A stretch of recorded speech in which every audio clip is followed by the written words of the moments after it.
Monday morning எப்போதும் போல் 5:30க்கு முழிச்சாச்சு. பாப்பா 8:30க்கு தான் முழிப்பாங்க. அம்மா வீட்டில் நேரமே முழிச்ச பழக்கன்றதுனால அவங்களும் என் கூட சேர்ந்தே முழிச்சிட்டாங்க.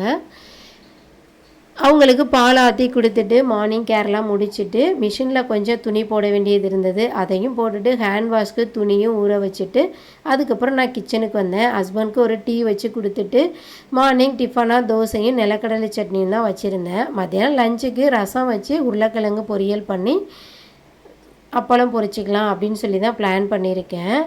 நம்ம ஊருக்கு போயிட்டு வந்தாலே 1 or 2 டேஸ் கொஞ்சம் வேலை அதிகமாக இருக்கிற மாதிரியே இருக்கும். வீடு க்ளீனிங், துணி துவைக்கிறது இந்த மாதிரி வேலை இருந்துகிட்ருக்கும்.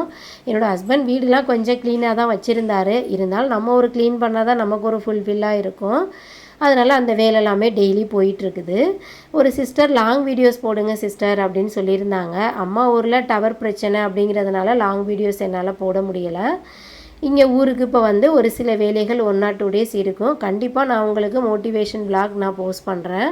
என்னோடய சேனலை சப்ஸ்கிரைப் பண்ணி நீங்களும் என்னைய மோட்டிவேட் பண்ணுங்கள். என்னோடய வீடியோஸ் vlogலாம் பிடிச்சிருந்ததுன்னா சேனலை சப்ஸ்கிரைப் பண்ணி சப்போர்ட் பண்ணுங்கள். இந்த வீடியோ உங்களுக்கு பிடிச்சிருந்தது அப்படின்னு சொன்னால் வீடியோக்கு ஒரு லைக் பண்ணி சப்போர்ட் பண்ணுங்கள். தேங்க்யூ ஃபார் வாட்சிங்.